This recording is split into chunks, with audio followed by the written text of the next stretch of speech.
Dear students and dear friends, बहुत बहुत स्वागत है अपने चैनल पॉलिटिकल साइंस एसबीएम में। मैं विकास। प्यारे दोस्तों, ये जो आपका समय है बेहद महत्वपूर्ण, बेहद कीमती है। जितना आप इसका सदुपयोग करेंगे उतना ही आपके लिए लाभकारी और हितकारी होगा।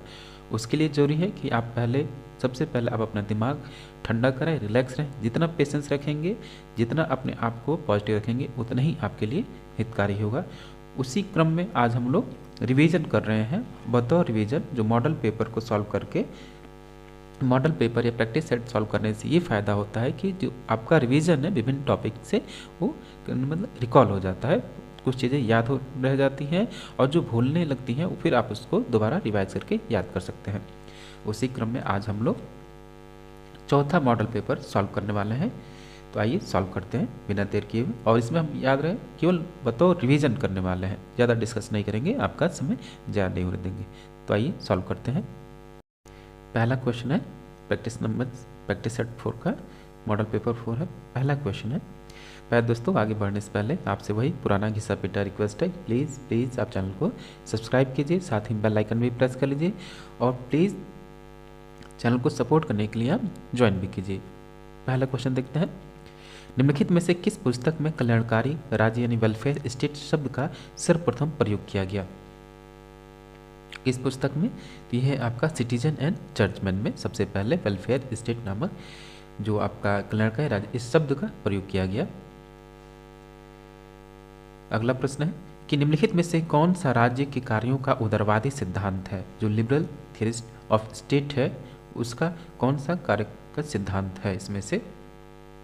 तो है आपका उपयोगितावाद। ये राज्य का उदारवादी सिद्धांत का समर्थक है। याद रखिए ये सिद्धांत जो बेंथम के द्वारा दिया गया, अधिकतम व्यक्तियों का अधिकतम सुख उपयोगितावाद। किस आधुनिक राजनीतिक विचारक ने सर्वप्रथम विश्व का ध्यान पुलिस राज्य की धारणा से कल्याणकारी राज्य की धारणा की ओर आकर्षित किया था? कौन था वो? ते हैं आपके हराल्ड जोसेफ लास्की। अगला प्रश्न कि राज्य की उत्पत्ति के सामाजिक समझौते के सिद्धांत कौन प्रतिपादित करता है? राज्य की उत्पत्ति के सामाजिक समझौते को सिद्धांत प्रतिपादित करता है या इस सिद्धांत का अर्थ क्या है? इस सिद्धांत का अर्थ है कि राज्य बनने के पहले मनुष्य प्राकृतिक अवस्था में रहा करता था। तो ऑप्शन ए राइट आंसर होगा। क्वेश्चन नंबर 5 है। प्राकृतिक अवस्था शांति, सुरक्षा, पारस्परिक सहायता तथा सद्भाव की अवस्था थी। उसकी एकमात्र दुर्बलता यह थी कि उसमें अधिकारों को लागू करने वाले मजिस्ट्रेट का अभाव था। प्राकृतिक अवस्था का इस प्रकार चित्र उपस्थित किया है किसने? तो याद रखिए और बेहद महत्वपूर्ण प्रश्न है। इस प्रकार का जो चित्रण। अगला प्रश्न है क्वेश्चन नंबर 6 कि हॉब्स के संविदा सिद्धांत के संदर्भ में निम्नलिखित कथनों पर विचार कीजिए और अपने उत्तर चयन कथनों के नीचे दिए कोड के आधार पर आपको उसमें सही करना है और जो हॉब्स के कथन उसको सही से पढ़ना है, उसके आधार पे आपको सही आंसर देना है। देखिए पहला इसमें कि हॉब्स के अनुसार प्राकृतिक अवस्था को पूर्व सामाजिक के रूप में रेखांकित करता है। हॉब्स प्राकृतिक अवस्था को पूर्व सामाजिक के रूप में रेखांकित करता है, सही है। वो जो हॉब्स जो है प्राकृतिक अवस्था को समाज के निर्माण से पहले यानी पूर्व सामाजिक बात करता है। तो ये पहला ऑप्शन आपका सही हुआ। हॉब्स के अनुसार कुछ व्यक्तियों में आत्मपरीक्षण की मूलभूत प्रवृत्ति होती है, ये गलत है। प्राकृतिक अवस्था मनुष्य का जीवन एकाकी, दैनिक, अप्रिय, पशुत्व और संक्षिप्त था, ये कथन आपका सही है। अगला है कि हॉब्स यह मानता था कि यदि संप्रभु द्वारा व्यक्ति के आत्मपरीक्षण के अधिकार को बाधित किया जाए तो व्यक्ति उसकी आज्ञा पालन करने से इनकार कर सकता है। चौथा भी सही है। तो पहला, तीसरा, चौथा सही होगा। तो ऑप्शन बी राइट आंसर होगा। क्वेश्चन नंबर 7 रूसो के राज्य दर्शन की समान इच्छा प्रतिनिधित्व करती है किसका? तो याद रखिए समान हित की समान चेतना का। तो ऑप्शन सी राइट आंसर होगा। अगला प्रश्न देखिए। लेवियाथन की प्रति को किसने यह कहते हुए जला दिया कि मैं कभी कोई भी पुस्तक नहीं देखी जिसमें इतना राजद्रोह तथा अधार्मिकता भी हो? तो ये जो है लेवियाथन को जलाने वाले जो थे कौन थे? तो ये क्लेरेंडन थे। अगला प्रश्न कि 9th है हॉब्स का नाम सामान्यतः संप्रभु के निरंकुश शक्ति के सिद्धांत के साथ जोड़ा जाता है, किंतु यह सिद्धांत उसके व्यक्तिवाद का आवश्यक संपूरक था। यह किसका कथन है? तो ये कथन आपका G.H. सबाइन का है। क्वेश्चन नंबर 10 है, मॉन्टेस्क्यू के शक्ति पृथक्करण सिद्धांत का उद्देश्य क्या है? मॉन्टेस्क्यू के शक्ति पृथक्करण सिद्धांत का उद्देश्य क्या है कि व्यक्ति की स्वतंत्रता की सुरक्षा करना। तो ऑप्शन ए राइट आंसर होगा। क्वेश्चन नंबर 11 देखिए कि निम्न में से कौन सा वक्तव्य प्लेटो का है, यानी प्लेटो का कौन सा इसमें से कथन है? तो है आपका कि राज्य व्यक्ति का वृहद रूप है। ऑप्शन डी राइट आंसर होगा। अगला प्रश्न देखिए, निम्नलिखित में से किस विचारक ने अपनी रचनाओं में संप्रभुता शब्द का प्रयोग नहीं किया है? तो है आपके जॉन लॉक। अगला प्रश्न कि संप्रभु का परम शक्तियों को औचित्यपूर्ण बताने के लिए निगम की अवधारणा का प्रयोग किसने किया? तो इसका आंसर होगा हॉब्स। याद रखिए, निगम की अवधारणा यानी कॉमनवेल्थ जो शब्द है राज्य के लिए, संप्रभुता शब्द के लिए जो कॉमनवेल्थ शब्द है वो आपका हॉब्स प्रयोग करता है। क्वेश्चन नंबर 14 है कि निम्नलिखित में से कौन यह नहीं मानता कि संप्रभुता विभाज्य है, यानी संप्रभुता के एकलवादी सिद्धांत के समर्थक कौन है या संप्रभुता को विभाज्य नहीं मानते हैं? वो है आपके हॉलैंड। अगला प्रश्न, बहुलवाद का पिता किसे कहा जाता है या माना जाता है? बहुलवाद के पिता आपका जॉन गेर्क है।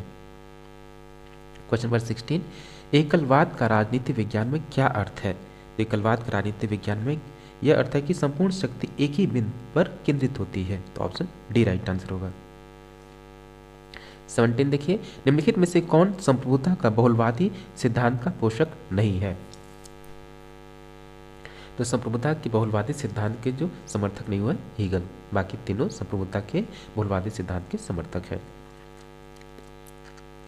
क्वेश्चन नंबर 18 देखिए, फ्रांस की क्रांति व्यक्तियों के अमूर्त अधिकारों पर आधारित थी, जबकि अंग्रेजों की क्रांति उनके परंपरागत अधिकारों पर आधारित थी। यह किसका कथन है? तो ये कथन एडमंड बर्ग का है, रूढ़िवाद का जन्म। क्वेश्चन नंबर 19 है, निम्नलिखित में से व्यक्तिगत स्वतंत्रता का प्रबल समर्थक कौन है? तो व्यक्तिगत स्वतंत्रता का प्रबल समर्थक है आपके John Stuart Mill. Question number 20 कि किसने अधिकारों को निजी तथा सार्वजनिक अधिकारों में विभाजित किया है? तो है आपके हर्बर्ट स्पेंसर। अगला प्रश्न, अ थियरी ऑफ जस्टिस पुस्तक किसने लिखी है? बेहद महत्वपूर्ण पुस्तक है, आपको कभी भूलना नहीं है, जॉन रॉल्स। अधिकारों के वैधानिक सिद्धांत का समर्थन करने का श्रेय किसे है? वैधानिक अधिकार का, legal theory of the right जो है उसके समर्थक कौन है? तो ये है बेंथम। क्वेश्चन नंबर 23 कि सामाजिक अभियांत्रिकी सोशल इंजीनियरिंग का सिद्धांत प्रस्तुत करने वाला उदारवादी विचारक कौन है? तो है आपके कार्ल पॉपर। क्वेश्चन नंबर 24 मार्क्सवादियों का अंतिम उद्देश्य क्या था? मार्क्सवादियों का अंतिम उद्देश्य क्या था? तो याद रखिए, मार्क्सवादियों का अंतिम स्टेटलेस सोसाइटी की स्थापना करना, यानी कि राज्यविहीन समाज की स्थापना करना। क्वेश्चन नंबर 25 है, जब ग्रीन कहता है कि राज्य का कार्य उत्तम जीवन के मार्ग में आने वाली बाधाओं को रोकना है, तब आधारशिला रखता है। किस चीज़ की वो आधारशिला रखता है? तो याद रखिए, उदारवाद की आधारशिला रखता है। क्वेश्चन नंबर 26 है, सामाजिक परिवर्तन के लिए मार्क्सवादी विश्वास किस में करते हैं? तो सामाजिक परिवर्तन के लिए मार्क्सवादी जितने भी हैं क्रांति में विश्वास करते हैं। 27 देखिए कि निम्नलिखित में से किसने अधिकतम व्यक्तियों के अधिकतम सुख के सिद्धांत को प्रतिपादित किया? बेहद आसान सा, बेहद महत्वपूर्ण प्रश्न है, तो यह है बेंथम। क्वेश्चन नंबर 28 पुष्पिन उतना ही अच्छा है जितना कि कविता, इस बात का उपहास किसने किया है? इस बात की आलोचना या मजाक उड़ाने वाले हैं आपके जेएस मिल। क्वेश्चन नंबर 29 है, असहयोग विषय में अपने विचारों में गांधी जी किससे प्रभावित थे? यानी असहयोग जो आंदोलन है या जो नॉन कोऑपरेशन का है, ये सिद्धांत गांधी जी ने किससे ग्रहण किया था? तो डेविड थोरो से किया था, हेनरी डेविड थोरो से। क्वेश्चन नंबर 30 संसद बातचीत की दुकानों की जैसी है, ये कथन किसका है? ये कथन है आपका कार्ल मार्क्स का। क्वेश्चन नंबर 31 कि समाजवादियों के अनुसार राज्य का कार्य क्या है? तो समाजवादियों के अनुसार राज्य का कार्य जो है वह है कि सामाजिक उद्देश्य से उत्पादन संचालित करना। तो ऑप्शन ए राइट आंसर होगा। अगला प्रश्न देखिए कि जनमत किसी विषय पर लोगों के विचारों को इंगित करता है चाहे वे एक ही सामाजिक समूह के हों, यह किसका कथन है? तो ये कथन आपका डॉब का है, WLD डॉब का है, Leonard W dub. Question number 33 कि गांधीवाद जैसी कोई चीज़ नहीं है 1936 में किसने कहा? तो स्वयं महात्मा गांधी ने कहा। आपको कन्फ्यूज होने की जरूरत नहीं है। क्वेश्चन नंबर 34 निम्नलिखित निर्वाचन व्यवस्थाओं में कौन अल्पसंख्यकों का प्रतिनिधित्व सुनिश्चित करती है? तो याद रखिए हेयर पद्धति भी हम इस नाम से जानते हैं। तो इसका सही आंसर होगा सापेक्षिक बहुमत व्यवस्था। क्वेश्चन नंबर 35 है कि निम्नलिखित में से कौन सा एक लोकतंत्र में दबाव समूह का कार्य नहीं है? तो लोकतंत्र में दबाव समूह का कार्य कौन सा नहीं है? कि सरकार निर्माण के लिए चुनाव लड़ना, जितने भी प्रेशर ग्रुप्स हैं वो केवल सरकार की नीतियों को स्वयं के लिए प्रभावित करती है, न कि उसके कार्यों में स्वयं प्रतिपक्ष या प्रत्यक्ष रूप से भाग लेती हैं या प्रत्यक्ष रूप से चुनाव लड़ती हैं। ये दबाव समूह का कार्य नहीं है। तो ऑप्शन ए राइट आंसर होगा। 36 देखिए कि आधुनिक दलीय व्यवस्था का उद्भव सर्वप्रथम कहाँ हुआ? तो आधुनिक दलीय व्यवस्था का सर्वप्रथम इंग्लैंड में हुआ। अगला प्रश्न कि निम्नलिखित में से कौन संवैधानिक शासन की मुख्य विशेषताएं हैं? तो संवैधानिक शासन की मुख्य विशेषताएं कौन कौन सी हैं? तो याद रखिएगा कि निर्मित संविधान, विधि का शासन, शक्ति पृथक्करण या विचार और अभिव्यक्ति की स्वतंत्रता। तो जो संवैधानिक शासन की विशेषताएं क्या? एक तो रूल ऑफ लॉ हो और विचार और अभिव्यक्ति की स्वतंत्रता हो। 2 और 4, तो ऑप्शन बी राइट आंसर होगा। अगला प्रश्न देखिए कि संविधान के बिना राज्य न होकर अराजकता का शासन होगा। ये कथन किसका है? तो ये कथन आपका जो है जलेनेक का है। अगला प्रश्न कि निम्नलिखित में से कौन सा विषय भारत में संघ सूची का नहीं है? यानी संघीय सूची का विषय कौन सा नहीं है? तो शिक्षा जो है आपकी संघीय विषय का सूची नहीं है, बल्कि समवर्ती सूची का विषय है। तो ऑप्शन डी राइट आंसर होगा। अगला 40 एक केंद्रीय शक्ति के द्वारा स्वाभाविक रूप से सर्वोच्च शक्ति का प्रयोग किया जाना ही एकात्मक शासन है। उपरोक्त परिभाषा किसकी है? तो ये परिभाषा आपकी ए.बी. डाइसी की है, जो कि रूल ऑफ लॉ के जनक है। क्वेश्चन नंबर 41 है निम्न में से कौन सा संविधान शक्तियों के वितरण में अवशिष्ट शक्तियां केंद्र को प्रदान करता है? तो कनाडा का संविधान है। और भारतीय संविधान भी इसी से प्रेरित है कि जो अवशिष्ट शक्तियां जो केंद्र को प्राप्त है, ये भारत में जो अवशिष्ट शक्तियां केंद्र को प्राप्त हैं वो कनाडा के संविधान से प्रेरित है। क्वेश्चन नंबर 42 कि निम्नलिखित में से कौन सा कथन सही है? कौन सा कथन सही है? तो इसमें से जो सही कथन है कि तीनों सूचियों के विषयों में परस्पर व्यापन होने से संघीय व्यवस्थापिका, तो ये ऑप्शन डी, इसी को हम अवशिष्ट शक्तियां भी बोल सकते हैं, या जिनका अवशिष्ट शक्तियां भी होती हैं जिनका न केंद्र सूची में उल्लेख है, न राज्य सूची में, नहीं समवर्ती सूची में, तो उसी को हम अवशिष्ट शक्तियां बोलते हैं। और इस पर एकाधिकार केवल और केवल केंद्र को है। अगला प्रश्न है 43 नौकरशाही संसदात्मक प्रजातंत्र का मूल्य है। किसका कथन है? तो ये कथन आपका हर्बर्ट मॉरिसन का है। ऑप्शन सी राइट आंसर होगा। क्वेश्चन नंबर 44 शुम्पीटर तथा रॉबर्ट डहल द्वारा प्रतिपादित लोकतंत्र का बहुलवादी सिद्धांत मानता है कि व्यक्ति क्या है? तो है व्यक्ति की एक उपयुक्ताओं का उपभोक्ता है। तो ऑप्शन ए राइट आंसर होगा। क्वेश्चन नंबर 45 है निम्नलिखित में से किस देश के संविधान से भारतीय संविधान की संघीय व्यवस्था प्रभावित नहीं है? आपसे पूछ रहा है, याद रखिएगा प्रभावित नहीं है। तो ये है आपके दक्षिण अफ्रीका का संविधान। आपने यहाँ संघीय शासन से कोई नहीं लिया, बल्कि राष्ट्रपति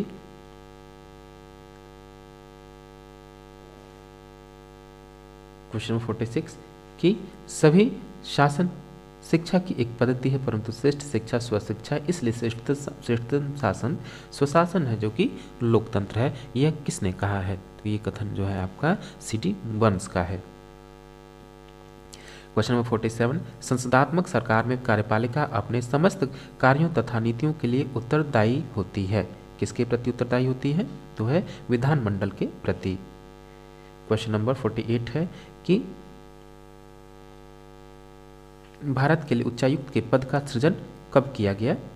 1919 का जो भारत शासन अधिनियम है उसी के अंतर्गत भारत के हाई कमिश्नर या उच्चायुक्त की स्थापना की गई। क्वेश्चन नंबर 49 निम्नलिखित में से कौन सा कथन सही है? आपसे पूछ रहा कौन सा कथन सही है?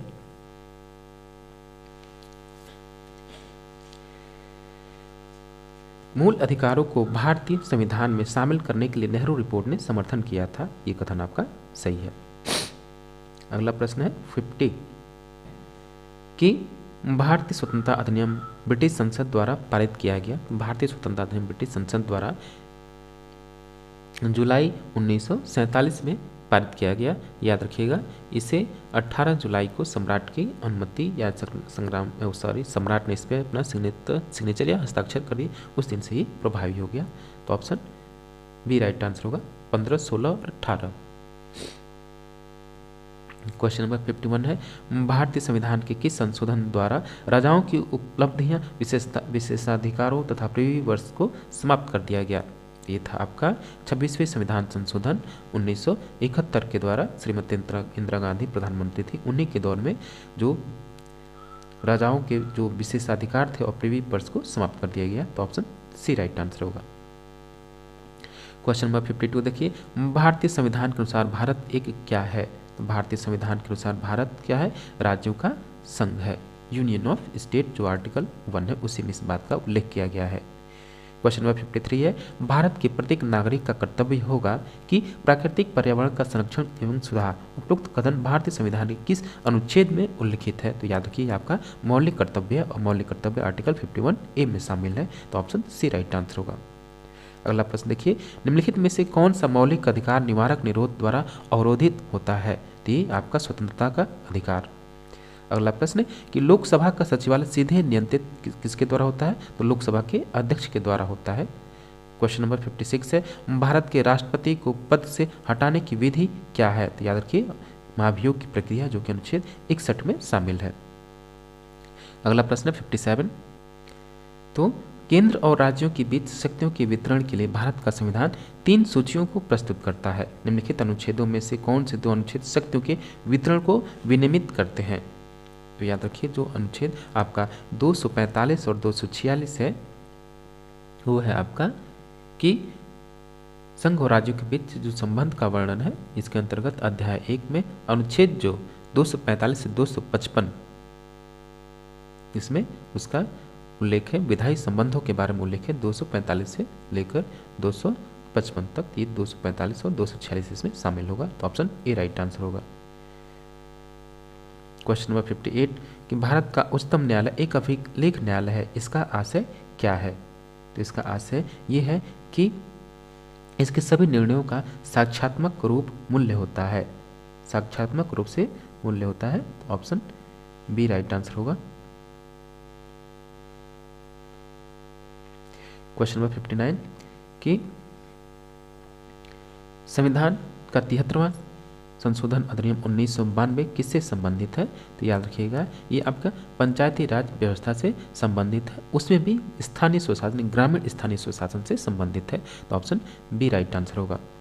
क्वेश्चन नंबर 60 देखिए कि भारतीय संविधान के कौन से भाग में पंचायती राज की अवधारणा निहित है। किस भाग में। तो ये है आपका जो भाग 4 है आपका नीति निर्देशक सिद्धांत, उसमें शामिल है, यानी ऑप्शन सी राइट आंसर होगा। और अनुच्छेद 40 में भी। क्वेश्चन नंबर 61 कि निम्नलिखित वीटो शक्तियों में से कौन अमेरिकी राष्ट्रपति को उपलब्ध है किंतु भारतीय राष्ट्रपति को नहीं। तो याद रखिएगा सापेक्ष वीटो। क्वेश्चन नंबर 62 है कि निम्नलिखित में से किस संघात्मक राज्य में इकाइयों को संवैधानिक संशोधन प्रक्रिया को प्रारंभ करने की कोई शक्ति नहीं दी गई है। तो ये है आपके भारत में। तो ऑप्शन डी राइट आंसर होगा। क्वेश्चन नंबर 63 किस देश के बारे में यह कहा गया है कि यहाँ कोई संविधान नहीं है। स्विट्जरलैंड, रूस या स्विट्जरलैंड, रूस है, या पीपल्स रिपब्लिकन ऑफ चाइना, चीन या ग्रेट ब्रिटेन। तो ग्रेट ब्रिटेन में कोई संविधान नहीं है। तो ऑप्शन डी राइट आंसर होगा। यहाँ लिखित संविधान नहीं है बल्कि रीति रिवाज परंपराओं पर आधारित इसका संविधान है और लिखित संविधान का उदाहरण है ब्रिटेन। अगला प्रश्न, अमेरिकी संघीय व्यवस्था में न्यायिक प्रावलोकन का उद्गम स्थल कहाँ से है। तो यह आपकी संविधान की सर्वोच्चता से संबंधित है।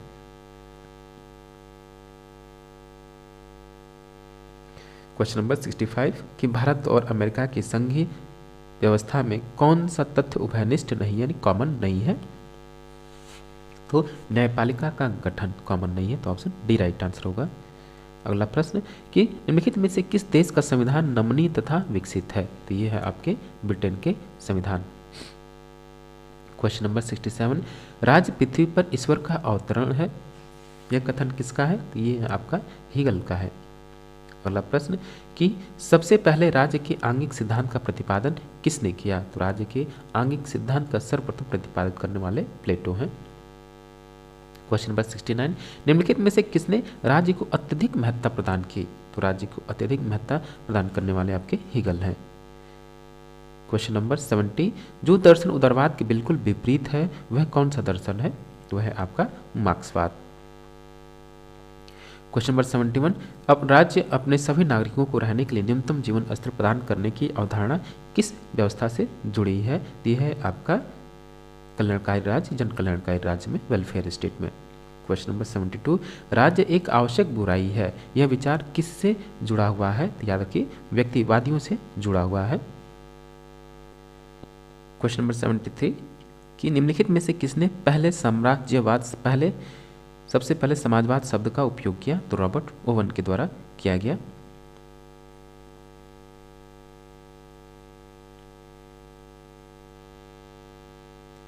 अगला प्रश्न कि सर्वहारा वर्ग के अधिनायक सिद्धांत का निचोड़ क्या है? सर्वहारा वर्ग का अधिनायकवाद मार्क्स के सिद्धांत का निचोड़ है। यह कथन किसका है? तो ये कथन आपका जो है लेनिन साहब का है। ऑप्शन सी राइट आंसर होगा।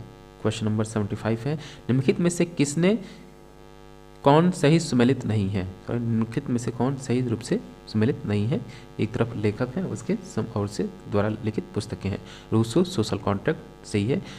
लॉक लेक्चर्स ऑन जूरिस्प्रूडेंस ये गलत है आपका। ये आपका जॉन ऑस्टिन की रचना है, न कि लॉक का। लॉक की जो रचना है to design on civil government या गवर्नमेंट, तो ये गलत है। तो ये आपका जो बी है ऑप्शन बी राइट आंसर होगा, ये सुमेलित नहीं है। अगला प्रश्न देखिए कि स्वतंत्रता का केवल एक ही समाधान है और वह समानता में निहित है। स्वतंत्रता के बिना समानता कुछ लोगों की उच्छृंखलता में बदल सकती है। यह कथन किसका है? तो ये कथन आपका पोलार्ड का है। ऑप्शन ए राइट आंसर होगा। क्वेश्चन नंबर 77, सामाजिक समझौते का सिद्धांत आधारित है। तो सामाजिक समझौते का जो सिद्धांत है व्यक्तिवाद पर आधारित है। अगला प्रश्न, निम्नलिखित में से कौन एक द पावर एलीट नामक पुस्तक के लेखक हैं? द पावर एलीट नामक पुस्तक के लेखक कौन है? सी राइट मिल्स हैं। क्वेश्चन नंबर 79, अधिकार का न्याय या कानूनी सिद्धांत निम्नलिखित में से किस एक विचार से जुड़ा है या किस विचारक से जुड़ा हुआ है? तो ये है आपके बेंथम। अगला प्रश्न है कि निम्नलिखित में से किसे लोकतंत्र की प्रथम पाठशाला माना जाता है? तो लोकतंत्र की प्रथम पाठशाला आपकी स्थानीय सुशासन या स्थानीय सरकार को। क्वेश्चन नंबर 81, निम्नलिखित में से कौन स्वतंत्रता की सकारात्मक अवधारणा से नहीं जुड़ा हुआ है? तो है आपके सकारात्मक अवधारणा से नहीं जुड़ा हुआ है तो माइकल ऑक्सफोर्ड। क्वेश्चन नंबर 82, प्रजातंत्र शासन का वह तरीका नहीं है चाहे बहुमत के द्वारा अन्यथा नहीं, बल्कि यह मूलतः इस बात को निर्धारण करने का तरीका है कि कौन शासन करेगा और उसके उद्देश्य या नीतियाँ क्या होंगे। यह कथन किसका है? तो ये कथन आपका लॉर्ड जेम्स ब्राइस का है। क्वेश्चन नंबर 83, निम्नलिखित में से किसने या किसे खोखली स्वतंत्रता का प्रतिपादक कहा जाता है? तो जे.एस. मिल को खोखली स्वतंत्रता का प्रतिपादक कहा जाता है। और किसने कहा? तो अर्नेस्ट बार्कर ने कहा। क्वेश्चन नंबर 84, नागरिक की सर्वाधिक स्वतंत्रता कानून के चुप रहने में है। यह किसका कथन है? तो ये कथन आपका जॉन लॉक का है। क्वेश्चन नंबर 85 है, निम्नलिखित में से किस एक विचारक ने संप्रभुता को सर्वोच्च शक्तिमान सिद्धांत के रूप में विकसित किया? तो इसका आंसर होगा ऑप्शन डी बोंदा।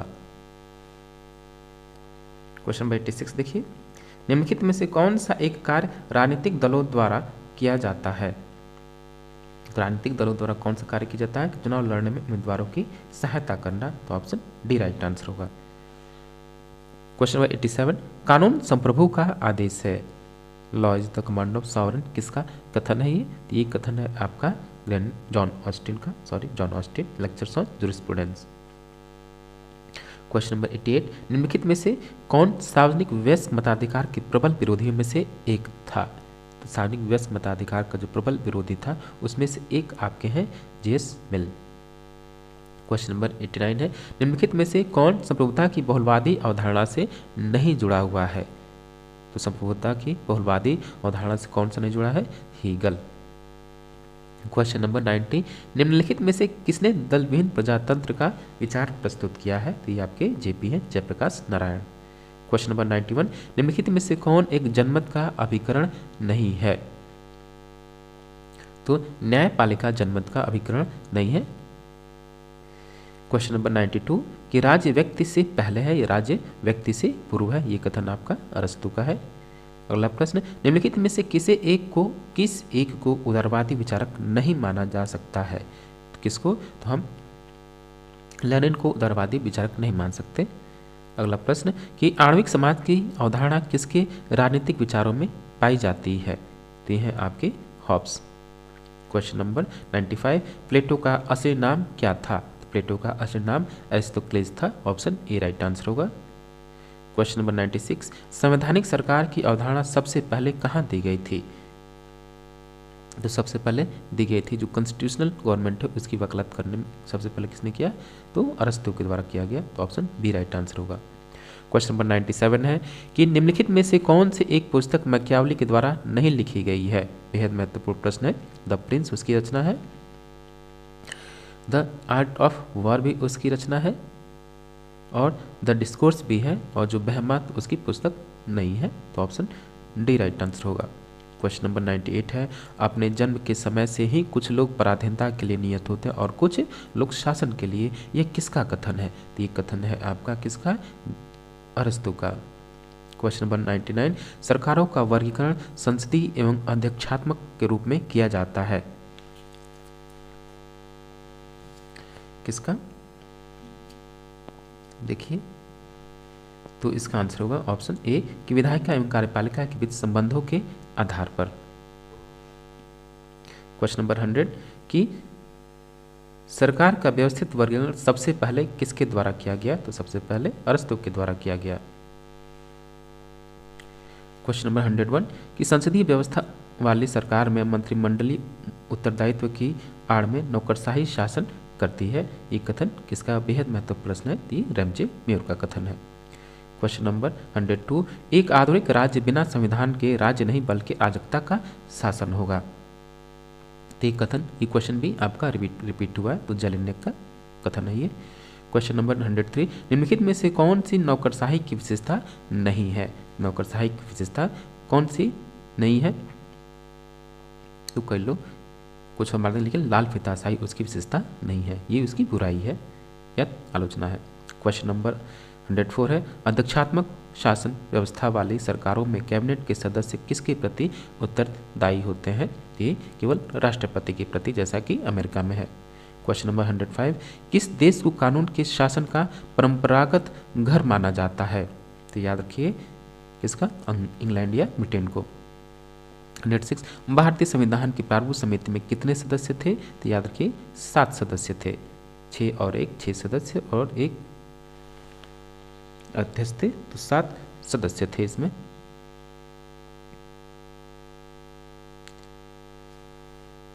क्वेश्चन नंबर 107, कि भारतीय संविधान के अंतर्गत निम्नलिखित में से कौन सा एक मौलिक कर्तव्य नहीं है? कौन सा एक मौलिक कर्तव्य नहीं है? तो ध्यान से देखिए, तो राष्ट्रीय महत्व के स्मारकों की रक्षा करना ये आपका मौलिक कर्तव्य नहीं है। तो ऑप्शन डी राइट आंसर होगा। ये आपका बल्कि नीति निर्देशक में राज्यों का कर्तव्य है। क्वेश्चन नंबर 108, निम्नलिखित में से कौन सा शब्द भारतीय संविधान की प्रस्तावना में नहीं है? तो भारतीय संविधान की प्रस्तावना में संघीय शब्द नहीं है। क्वेश्चन नंबर 109, कि भारतीय संविधान की धारा 32 संविधान की आत्मा है। यह कथन किसका है? तो ये कथन आपका B.R. अम्बेडकर का है। अगला प्रश्न, कि 110, निम्नलिखित में से किस रिट का शाब्दिक अर्थ होता है हम आदेश देते हैं? तो इसका शाब्दिक अर्थ क्या है? परमादेश का शाब्दिक अर्थ है कि हम आदेश देते हैं। क्वेश्चन नंबर 111, निम्नलिखित में से किस वर्ष में भारत सोवियत संघ के बीच शांति एवं मित्रता एवं सहयोग की संधि की गई। तो ये किस वर्ष? तो ये आपका 1971 में। क्वेश्चन नंबर 112, गुटनिरपेक्ष राष्ट्रों के निम्नलिखित में से किस अधिवेशन की भारत में मेजबानी की गई? ये भी बेहद महत्वपूर्ण है। तो 7वां जो सम्मेलन हुआ गुटनिरपेक्ष का 1982 में, तो इसका अध्यक्षता भारत ने किया। ये चूंकि आपका इराक में होने वाला था, लेकिन बाद में 8वां सम्मेलन जो आपका 7वां सम्मेलन है भारत में हुआ। क्वेश्चन नंबर 113, जीएस मिल के अनुसार स्वतंत्रता का महत्व किस तथ्य में निहित है? स्वतंत्रता का महत्व किस तथ्य में निहित है जीएस मिल के अनुसार? तो है व्यक्तित्व का विकास। तो ऑप्शन बी राइट आंसर होगा। क्वेश्चन नंबर 114, निम्नलिखित में से कौन एक संयुक्त राष्ट्र संघ का मुख्य अंग नहीं है? मुख्य अंग संयुक्त राष्ट्र का कौन सा नहीं है? तो है आपका UNESCO, option D. Question number 115 है, गुटनिरपेक्षता एक विचार है, एक वास्तविकता है, एक आंदोलन है तथा इतिहास परिवर्तन की एक बड़ी ताकत है। यह कथन किसका है? तो ये कथन आपका जवाहरलाल नेहरू का है। क्वेश्चन नंबर 116, भारत अब इतना विशाल क्षेत्र बन गया है कि प्रशासन दर्शन अब मैं गलत बोल दिया। प्रशासन अब इतना विशाल क्षेत्र बन गया है कि प्रशासन दर्शन अब जीवन दर्शन के समीप आ गया है। यह कथन किसका है? तो ये कथन है आपका पॉल एप्पल बी का। अगला प्रश्न देखिए 117, लोक निगम प्रकार का प्रशासन क्या हासिल करने की चेष्टा रखता है? तो याद रखिए, ये आपका सार्वजनिक जवाबदेहिता का कारोबारी दक्षता के साथ, सार्वजनिक जवाबदेहिता के साथ कारोबारी दक्षता। तो ऑप्शन डी राइट आंसर होगा। क्वेश्चन नंबर 118, कि किसी भारतीय राज्य ने अपने लोकायुक्त का कार्यालय सर्वप्रथम स्थापित किया? किस भारतीय राज्य ने, किसी नहीं, किस होगा केवल, किस भारतीय राज्य ने भारत में लोकायुक्त कार्यालय का सर्वप्रथम कार्यालय स्थापित करने का श्रेय किस राज्य को है? तो है आपका महाराष्ट्र। याद रखिए, ये जो विधेयक है सबसे पहले उड़ीसा के द्वारा पारित किया गया, लेकिन दफ्तर खोलने का, ऑफिस या इसको व्यवहार में लागू करने का श्रेय महाराष्ट्र को है। ये आपको मैच करना है 119। एक तरफ सिद्धांत हैं और एक तरफ उनसे संबंधित विचारक हैं। तो वैज्ञानिक प्रबंध का जो सिद्धांत है वो क्या कहता है कि कार्यों का जो मानकीकरण है, कार्य विधियों का मानकीकरण तीसरा होगा। और मानव संबंध सिद्धांत क्या कहता है? अनौपचारिक समूहों की कार्यकारिता। और जो निर्णय निर्माण सिद्धांत है वो संबंधित है कि कार्य समग्र में से एक विकल्प का चुनाव करना। और क्लासिकल सिद्धांत प्रशासन के सिद्धांतों की बात करता है। तो इसका जो सही आंसर होगा ऑप्शन ए राइट आंसर होगा।